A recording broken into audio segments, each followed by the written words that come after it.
Senhor, nós cantamos onde há um convite, deixarmos que Teu Espírito encha a nossa vida, e Ele está também nesta manhã disponível entre nós. Senhor, deseja isso, que saiamos cheios do Teu Espírito Santo. Tua palavra nos convida a permitirmos, diária e constantemente, sermos cheios pelo Teu Espírito. E é este Espírito que é o grande ensinador. Ele é o conselheiro de Deus. Ele é aquele que anda conosco ao nosso lado, no dia a dia da vida, mostrando-nos o caminho pelo qual seguir. E que também a Tua palavra nesta manhã, inspirada por este mesmo Espírito, também nos inspire no ouvir, no falar, de maneira que o Senhor também nos edifique à semelhança de Jesus. Usa o Dudu, aquilo que tens colocado no coração dele, também coloca no nosso coração. Em nome de Jesus. Amém. A comunidade pode sentar.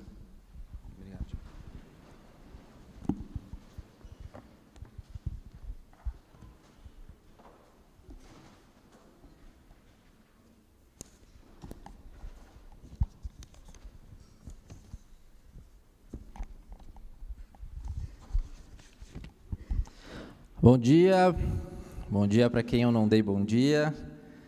Bom ver a comunidade reunida, louvando, adorando, orando. Eu estou lendo um livro e esse livro ele faz menção ao teólogo chamado Walter Wink, que é um teólogo americano, e ele fala que adorar é lembrar quem é o dono da casa. E é bonito ver a nossa comunidade nesse momento de louvor, com esse coração, um coração que lembra o motivo da gente estar aqui. Não é à toa que no início do culto, geralmente a gente começa falando que esse culto é em nome do Pai, do Filho e do Espírito Santo, né?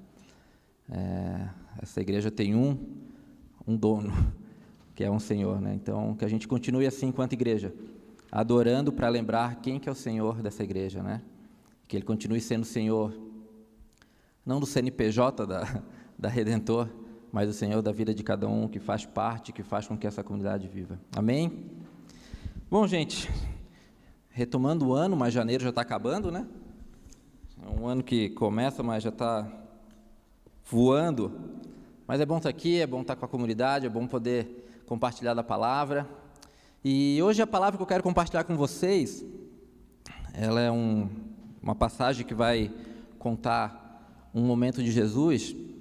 A Bíblia nos revela partes da vida de Cristo, né?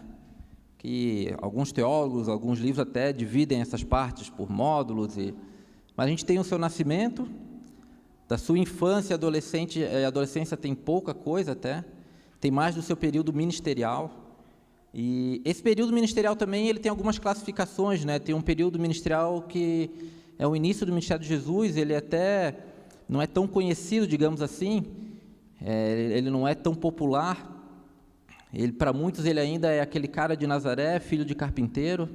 Então tem alguns questionamentos no início, né? Quem esse daí está dizendo que é? Esse não é o filho de José lá, o carpinteiro? Mas conforme Jesus vai fazendo milagres, começa a popularizar o ministério de Jesus, até chegar nesse período que a gente chama do período público do ministério de Jesus, né? Onde as multidões se encontram, onde ele tem dificuldade às vezes de passar em locais, em localidades, porque uma multidão cerca ele. E esse Jesus, então, ele não é simplesmente mais aquele filho de carpinteiro lá de Nazaré. Esse cara agora, ele é conhecido, não, ele é que está fazendo milagres, né? O milagre na Bíblia, ele tem um propósito específico, que é a honra e glória do Senhor Jesus Cristo e mostrar quem é o Pai e dar sinais do reino de Deus aqui. Mas em termos sociais, o milagre também auxilia nessa popularização do ministério de Jesus. Conforme ele vai fazendo milagres, para os religiosos, cada vez mais vai enfurecendo eles, né? Porque daí Jesus começa a curar no sábado, mas não pode, quem esse aí acha que é para poder curar? Mas em termos da massa do povo, Jesus começa a ficar popular. Vamos atrás desse homem, ele faz milagres. E a leitura que eu quero fazer hoje, o texto que a gente vai refletir hoje, é justamente nesse período, onde Jesus já está conhecido. O ministério dele já reúne multidões, ele está com essa certa dificuldade de transitar, e é o texto que está lá em Marcos 10, 46, 52, vai ser projetado para a gente ler. Eu vou ler aqui na NVI, Marcos 10, 46, 52, já está aí.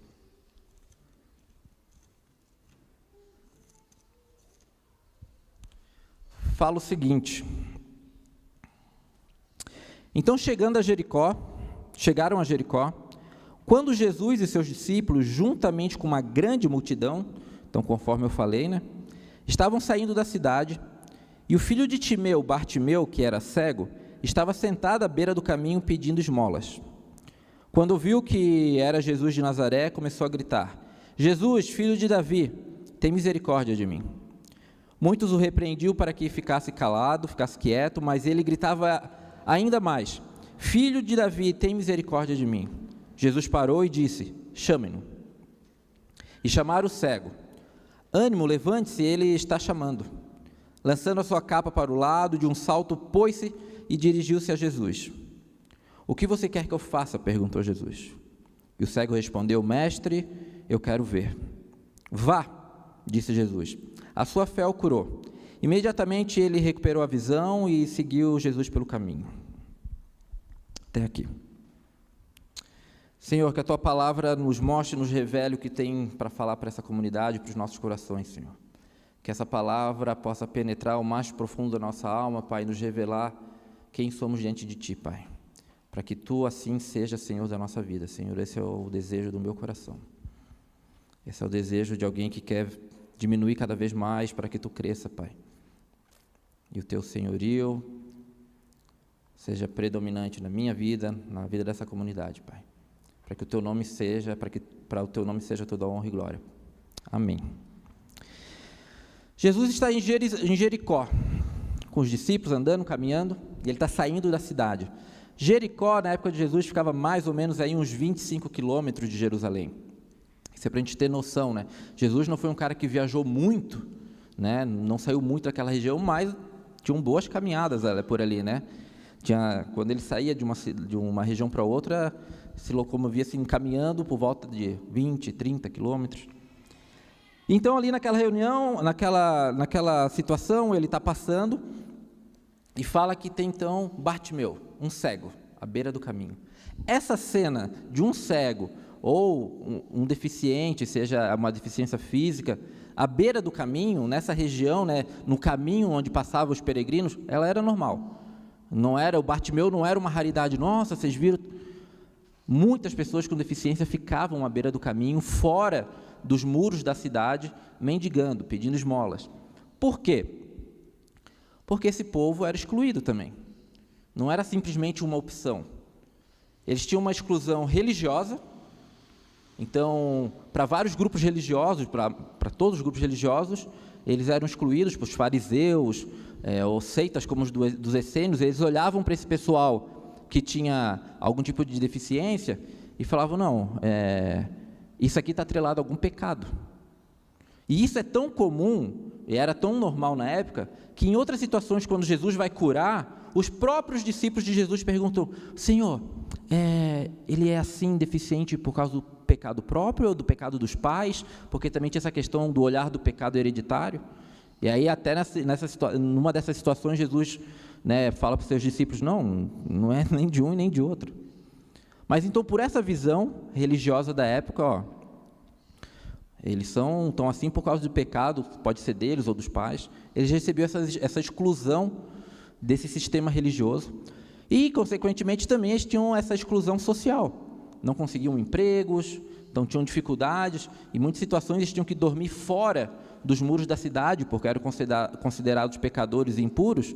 Na hora que a cidade fechava as portas para dormir, dos seus muros, eles tinham que dormir pelo lado de fora, da proteção da cidade, fora de todo aquele sistema social.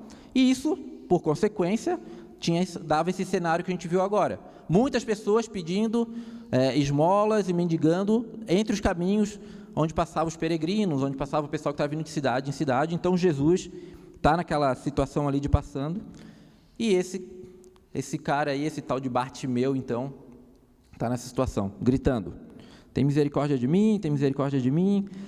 Imagina o quanto que esse cara gritava, porque tinha uma multidão em volta de Jesus, a ponto de incomodar a multidão, a ponto da multidão olhar para ele, e num português bem claro, olhar para ele e falar, cala a boca, fica quieto aí. Com certeza não foi com carinho que eles falaram isso, por obséquio o Senhor poderia remover, não, era, já que ele era um excluído socialmente, então no mínimo recebeu algum certo tipo de grosseria. Ô cego, cala a boca, fica no teu canto aí, quieto. Assim que a multidão lidou com ele. Mas esse cara gritava tanto, que incomodou essa multidão. Mas imagina a cabeça desse Bartimeu. A sociedade me exclui, né? O sistema religioso, onde eu poderia de repente ter algum tipo de acolhimento, me exclui. Cara, eu ouvi falar que tem um tal cara de Nazaré que faz milagre, e certo, ele ali, na sua escuridão, escuta a multidão falando, é Jesus, é o cara de Nazaré. Meu irmão, é agora ou nunca, é agora que eu vou usar o que eu tenho aqui, eu vou gritar aos quatro ventos para ver se esse cara me nota. E ele começa a gritar, filho de Davi, tem misericórdia de mim, filho de Davi. E a multidão, fica quieto. E ele, filho de Davi. Filho de Davi? Será que esse Bartimeu conhecia a genealogia de Jesus? Sabia? Na verdade, esse termo, filho de Davi, era um termo para Messias. Então, quando alguém queria dizer que era o Messias, o Salvador, se falava, esse é filho de Davi. Por quê? Porque eles já tinham acesso, não que cada um tinha o seu, como a gente tem hoje as Bíblias, mas já se tinha o pergaminho, né, da leitura da carta de Isaías, né, do profeta Isaías. Então, já se dava os ensinos de Isaías na época, e tem uma profecia no pergaminho de Isaías, que tem na nossa Bíblia, também ali no livro de Isaías, no capítulo 11, que fala que o Messias vai vir do tronco de Jessé, da genealogia de Jessé. Jessé, pai de Davi.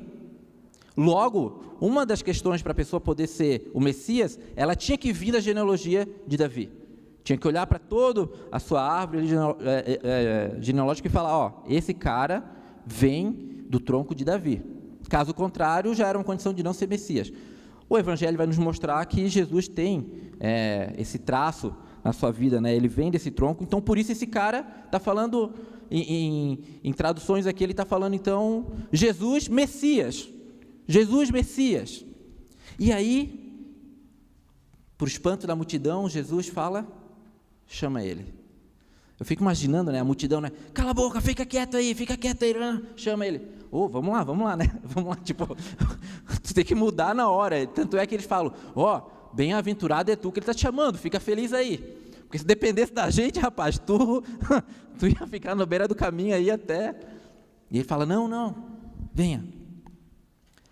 Um sinal que Jesus testifica aqui, eu sou o Messias. Quando ele é chamado filho de Davi, ele não ignora o chamado, tampouco ele chega para o cego Bartimeu e fala, que mané filho de Davi, do que você está me chamando? Não, quando ele chama o Bartimeu, ele está falando, sim, eu sou o Messias, eu sou Jesus de Nazaré, Jesus o Cristo, a palavra Cristo, né, também Messias, e ali ele chega. E aí tem uma pergunta aqui que para mim ela é curiosa, posso dizer que ela é irônica, sarcástica, não sei. Chega o cego diante de Jesus, com certeza Jesus sabia que ele era cego, sabia que ele era um mendigo que estava ali, de repente até questões físicas entregavam essa condição. Aí Jesus olha para ele e fala, o que queres que eu faça? Pô, Jesus, o que queres que eu faça, né?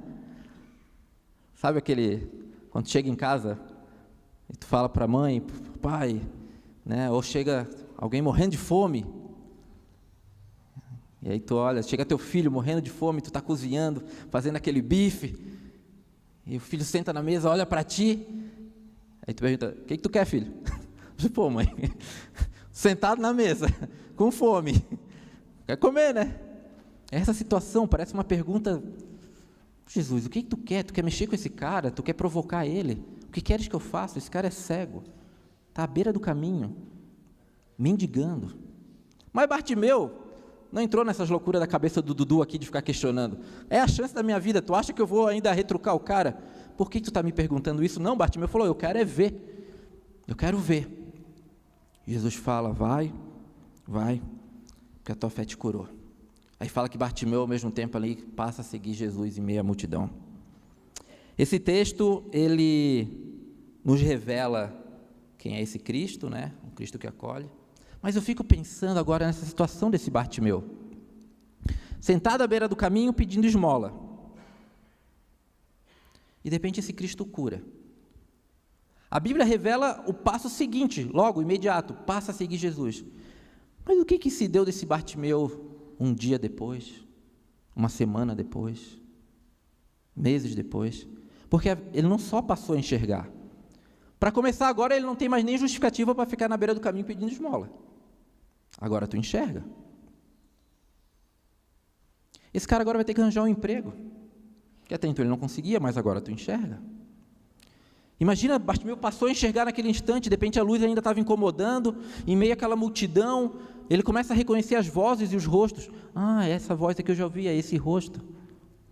E agora, de repente, ele escuta um pássaro e fala, ah, é isso que esse barulho?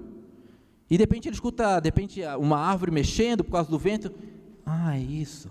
E agora ele tem um novo desafio pela frente. Chegar na cidade, encarar a cidade, reconhecer a voz do pai, fala que ele é filho de um cara chamado Timeu, e ouvir aquela voz saindo daquele rosto, agora daquele senhor, e falar, ah, esse é meu pai. A verdade é que Bartimeu agora tem um bom novo desafio pela frente, que é o bom novo desafio de viver o quê? Enxergando. Tudo mudou. Passar a enxergar, ainda mais naquela situação, em toda essa condição que eu falei que ele vivia, tudo mudou. Mas a pergunta é, tá bom, Dudu, esse texto revela quem é esse Cristo, um Cristo que acolhe, né, um Cristo que quebra as regras religiosas, né, porque em vez de excluir, ele se chama para perto, cura, que revela a vida desse Bartimeu. Mas o que esse texto quer falar para nós? O que esse texto quer falar para a minha vida? E aí me permitam, então, se aprofundar mais ainda nesse texto. E pensando e refletindo sobre esse texto, lendo algumas coisas também, a verdade é que todos nós, nos termos de Jesus, todos nós somos Bartimeu. Nos termos de Jesus, todos nós somos cegos. Lá em Romanos 3, 23, vai falar que todos nós somos pecadores e estamos longe, destituídos da graça de Deus. Todos nós espiritualmente somos cegos.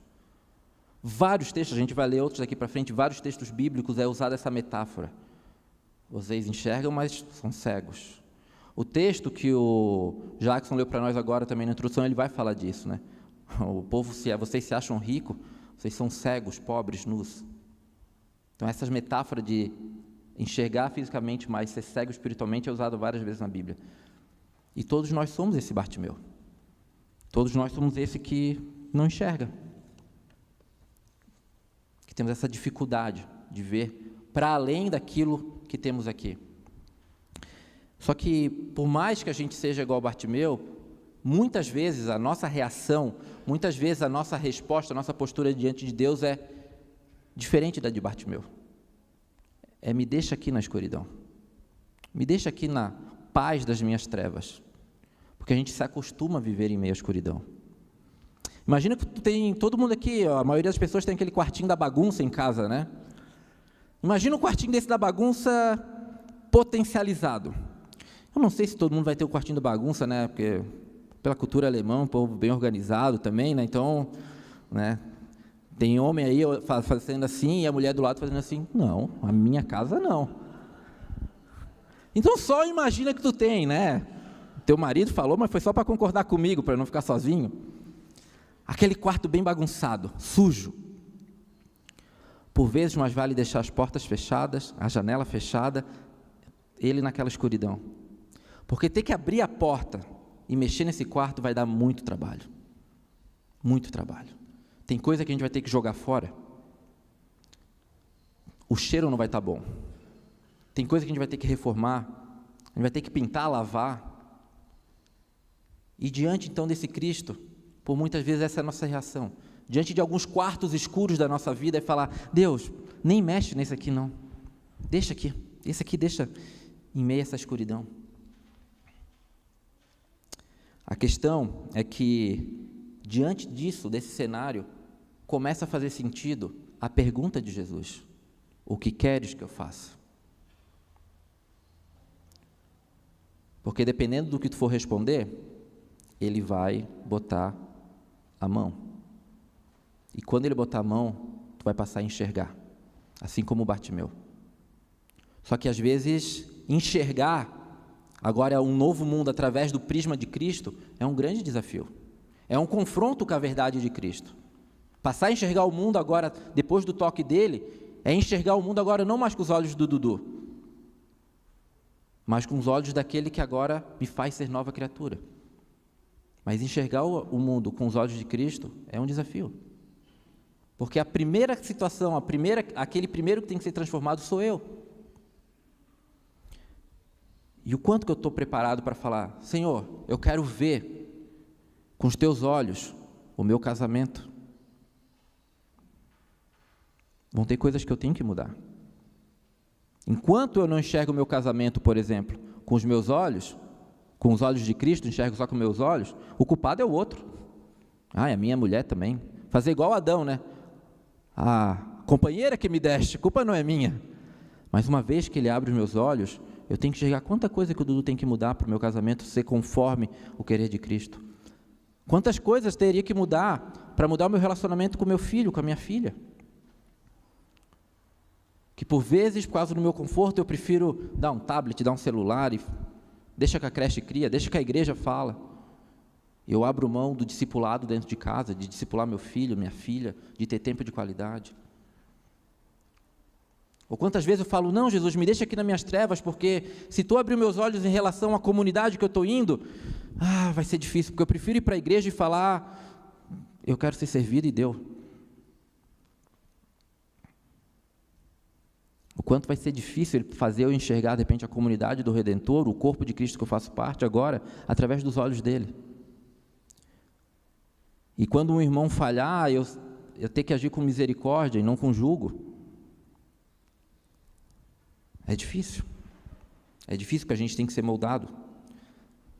E aí me lembra essa pergunta: o que queres que eu faça?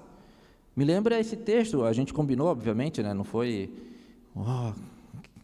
O Jackson perguntou: que texto tu acha que ficaria interessante? Eu falei: lê esse de Apocalipse. Em específico 3:20, eu até falei para o Jackson. Ele falou: não, eu vou ler tudo então. Eu falei: tu que manda. Faz mais sentido mesmo. Mas no 20 em específico ele vai falar: eis que estou à porta e bato. Se tu abrir, eu vou entrar e a gente vai jantar, a gente vai cear. Quando ele pergunta: o que queres que faça? Me lembra muito essa passagem. O que tu quer que eu faça? E diante dessa pergunta, como eu falei, vão ter aqueles que vão falar: me deixa aqui nas minhas trevas, me deixa aqui na minha escuridão, eu não quero luz sobre isso. E vão ter aqueles que vão falar: Senhor, abre meus olhos. Abre meus olhos, mesmo sabendo que vai existir um preço a pagar, mesmo sabendo que agora eu vou carregar uma cruz, mas uma cruz e um fardo que tu falou que eu vou conseguir, mesmo sabendo que agora o meu querer, a minha vontade, os meus sonhos vão ser transformados, vão ser convertidos a Ti. Abra meus olhos. Esse é o grande desafio. E Jesus tinha essa consciência, que existiriam aqueles que iriam falar: me deixa aqui, existiriam aqueles que vão falar: não, eu estou enxergando, não preciso de nada, e aqueles que iriam falar: Senhor, abre meus olhos. No texto que a gente vai ler agora também, João 9:35, vai ser projetado aqui.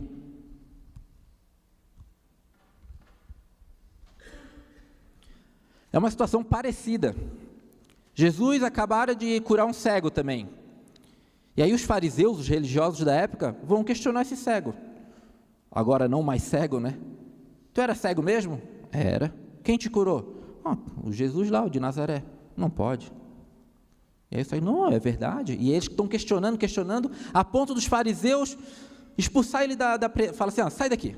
Porque daí o cego meio que quis dar uma liçãozinha de moral ainda para os fariseus, né? Ele falou: não sabe de nada, tu é um pecador, vai embora. E aí vem esse texto de João 9:35, que fala: Jesus, ouviu que o haviam expulsado, e ao encontrá-lo disse: você crê no Filho do Homem? Perguntou o homem: quem é ele, Senhor, para que nele eu creia? Afinal de contas ele não tinha visto, né? Disse Jesus: você já tem o visto, é aquele que está falando com você. Então o homem disse: Senhor, eu creio e o adoro. Disse Jesus: eu vim a este mundo para julgamento, a fim de que os cegos vejam e os que veem se tornem cegos. Alguns fariseus, alguns religiosos que estavam com ele, ouviram dizer isso e perguntaram: acaso nós também somos cegos? Disse Jesus: se vocês fossem cegos, não seriam culpados de pecado, mas agora que dizem que podem ver, a culpa de vocês permanece. Jesus fala: eu vim para que os cegos possam ver, e aqueles que acham que enxergam se tornem cegos. É óbvio que Jesus não está falando isso daqui, embora ele tenha feito os milagres físicos, mas ele não está falando isso daqui de forma literal, ele está falando através da perspectiva do reino de Deus. Eu vim para que aqueles que não enxerguem possam enxergar o reino de Deus, possam enxergar o reino de Deus que já é presente aqui e agora. A eternidade já começa na vida daquele que entrega a vida para Cristo.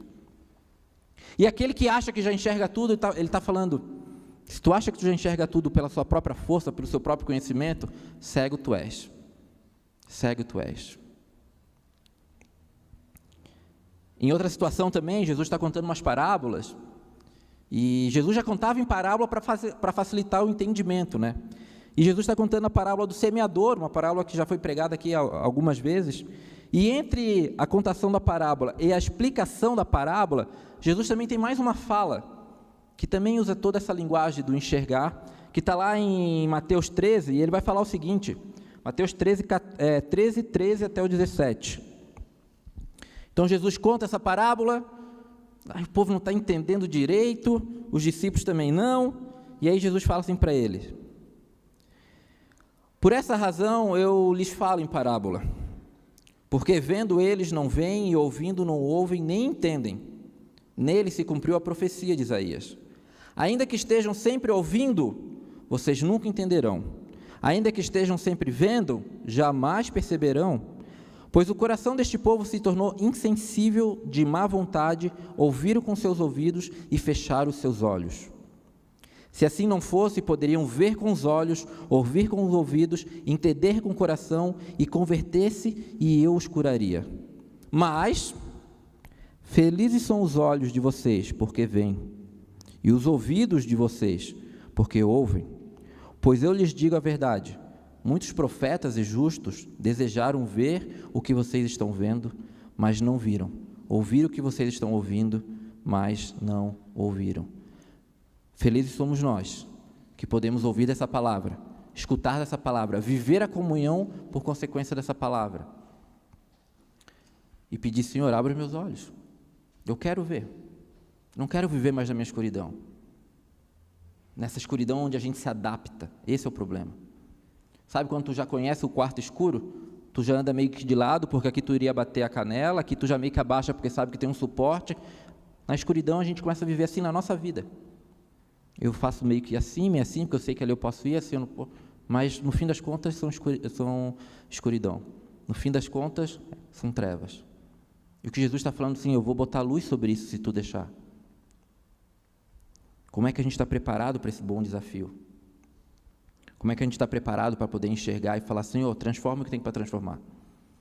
A área da minha vida que seja. Como eu já falei, meu casamento, meus relacionamentos, a minha autoimagem, como eu me percebo, o meu bolso, o meu trabalho, a minha empresa, coloca a luz lá.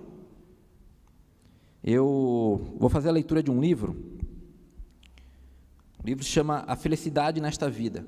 Eles são pequenas partes de pregações do Papa Francisco. E eu uso para meditar, para ler, para reter o que é bom. Antes que o pessoal fale, né, está lendo o negócio do Papa. Calma, gente. Para reter o que é bom, tem coisa muito boa. E esse texto eu quero compartilhar com vocês agora, e ele fala o seguinte: o que esse texto fala é... Eu iria falar que é o desejo do meu coração, mas enganoso é o coração do homem. Eu diria que é o conteúdo do meu clamor a Deus, para a minha vida, o conteúdo do clamor a Deus para a minha família, o conteúdo do meu clamor a Deus para a nossa comunidade, para os nossos ministérios. E ele fala o seguinte, esse texto: hoje é tempo de missão e de coragem. Coragem para reforçar os passos vacilantes, para retomar o gosto de se voltar para o Evangelho, de readquirir confiança na força da missão. É tempo de coragem, mesmo que isso signifique não ter garantia de sucesso. É preciso ter coragem para lutar, não necessariamente para vencer, para anunciar, não necessariamente para converter. É preciso ter coragem para ser alternativo no mundo, contudo sem ser polêmico ou agressivo. É preciso ter coragem para se abrir a todos, sem nunca diminuir o absoluto e a unicidade de Cristo, único Salvador de todos. É preciso ter coragem para resistir à incredulidade, sem se tornar um arrogante. É preciso hoje ter a coragem do publicano do Evangelho, que, com humildade, nem sequer ousava erguer os olhos aos céus, mas batia a mão no peito e dizia: meu Deus, tem piedade de mim, pecador. Hoje é tempo de coragem. Hoje é necessário ter coragem. E eu adiciono, é necessário ter coragem para que Deus seja o Senhor da nossa vida. É necessário ter coragem para poder falar: Senhor, o meu casamento é teu, a minha família é tua. É necessário ter coragem para viver na dependência de Deus. É necessário ter coragem para fazer parte do corpo de Cristo e amar o nosso irmão. E diante das dificuldades de uma comunidade, ter o olhar de misericórdia, ter o olhar de servo. Isso não está bom, mas em que eu posso ajudar? É preciso ter coragem. Mas para isso tudo é preciso ter coragem para responder a pergunta que todo dia, quando as misericórdias do Senhor se renovam em nossas vidas, são feitas para cada um da gente, lá na cama ainda, quando a gente abre os olhos. Então é preciso ter coragem para responder essa pergunta, que é a de Cristo: o que queres que eu faça? Amém? Oremos. Senhor, obrigado porque Tu nos permite estar em Ti, porque Tu se achega a gente, Pai. A palavra vai falar que de Ti são todas as coisas, Tu nos amou primeiro, e o próprio ato de ter fé, Senhor, é um dom dado por Ti. Então, Senhor, eu clamo, Pai, para que o Senhor abra os nossos olhos e nos dê a coragem de responder: o que queres que eu faça? Nos dê a coragem para abrir a porta quando a gente ouvir o Senhor batendo, Senhor. A coragem de se colocar em plena transformação em Ti, Pai, em pleno renovo em Ti, Pai, em pleno renascimento em Ti, Senhor. Na certeza que, por mais que vá doer, sair da nossa escuridão, sair do nosso conforto, a certeza é que em Ti, Pai, somos mais do que vencedores, em Ti a gente tem o que realmente precisamos, Pai. Dê coragem para essa comunidade, Senhor. Dê coragem para essa comunidade te chamar, gritar pelo Teu nome, mesmo quando ao nosso redor a gente ouve: cala a boca, fica quieto. Nos dê coragem para, enquanto indivíduos, gritar pelo Teu nome, clamar pelo Teu nome. Mesmo quando nos ambientes que a gente frequenta, trabalho, família, por vezes, fala: fica quieto. Nos dê coragem para ser como esse Bartimeu e gritar, Pai. E diante da Tua face poder responder: o que queres que eu faça, Senhor? Que através dessa coragem, Pai, que é alimentada pela Tua fé, a fé que vem de Ti como dom, Pai, a gente possa perceber o agir do Teu Santo Espírito em nossas vidas, em nossas famílias, nos nossos ministérios e no Teu corpo que se reúne aqui, Pai. Para que a gente, com o coração cheio de ar, a gente possa também gritar aos quatro ventos: a minha vida é do Senhor, essa igreja é do Senhor, e Ele me trouxe das trevas para a luz. Que seja assim, Senhor. Em nome de Jesus, Pai. Amém.